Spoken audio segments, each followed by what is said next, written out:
Capítulo 1. Regreso a casa. A finales de octubre de 1999, mi estadía en el campo llegó a su fin. Después de meses de transformación profunda, regresé a la ciudad junto a mis padres.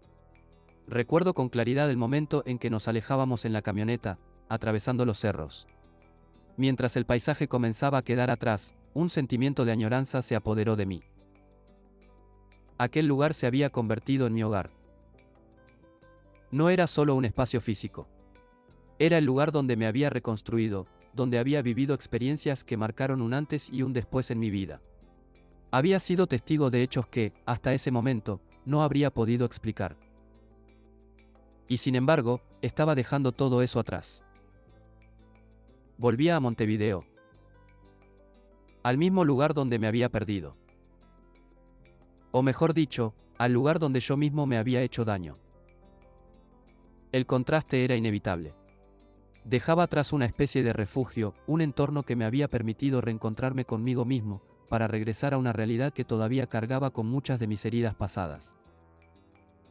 Pero también había algo más esperándome allí. Volvía al encuentro de aquella muchacha que había conocido en la pensión de estudiantes, en una etapa difícil de mi vida. Regresaba al mismo escenario, pero ya no era el mismo. O al menos, eso creía.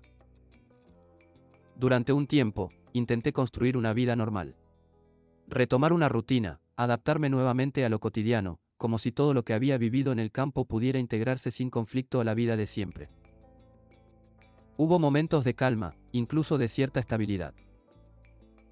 Pero en el fondo, algo no terminaba de encajar. Era una sensación difícil de explicar. Como si una parte de mí hubiera cambiado profundamente y otra parte intentara seguir funcionando como antes. Esa diferencia, aunque silenciosa, estaba presente. Además de ese intento por reconstruir una vida, llevaba conmigo una necesidad cada vez más fuerte: entender. Lo que había vivido, especialmente en agosto de 1999, no podía quedar solo como una experiencia intensa o un recuerdo aislado. Sentía que necesitaba encontrarle un sentido, una explicación, un marco que me permitiera comprenderlo.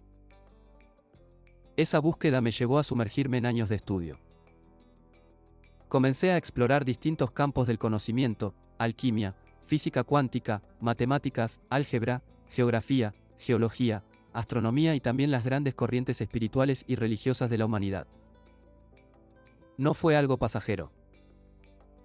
Fueron años de estudio profundo, en los que fui encontrando conceptos, ideas y herramientas que me ayudaron a poner en palabras lo que antes no podía definir.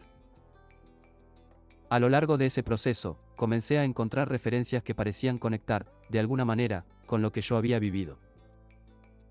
Entre ellas, aparecieron conocimientos antiguos que hablaban de civilizaciones que habrían desarrollado una comprensión más directa de la realidad y de la conexión con la fuente. Una de esas referencias era la Atlántida. En el primer libro ya había mencionado parte de esta información. Pero con el tiempo, y a través del estudio, fui ampliando esa comprensión. Distintas fuentes hablaban de una humanidad antigua que no solo desarrollaba conocimiento material, sino también una profunda conexión espiritual. Se hablaba de enseñanzas, de prácticas, de una forma distinta de comprender la existencia. También encontré referencias en investigaciones modernas, como las asociadas a Juan Morris, que mencionaban la existencia de conocimientos antiguos preservados en lugares ocultos. No presento esto como una verdad absoluta. Lo comparto como parte del camino que recorrí en mi intento por comprender lo vivido. Porque en ese momento, yo no tenía las respuestas. Solo tenía la experiencia. Y una necesidad cada vez más fuerte de entenderla. En los capítulos que siguen, voy a profundizar en muchas de esas vivencias que experimenté en el campo, pero esta vez desde una perspectiva diferente. No solo desde lo que sentí en aquel momento, sino también desde lo que fui comprendiendo con el paso del tiempo. Porque lo que comenzó como una experiencia interna en 1999, con los años fue tomando otra dimensión. Y lo que ocurrió más adelante, especialmente en 2009, ya no sería algo que sucedía solo dentro de mí. Sería un encuentro con algo que iba más allá de mi propia percepción. Algo que, en la vida cotidiana, resulta difícil de explicar.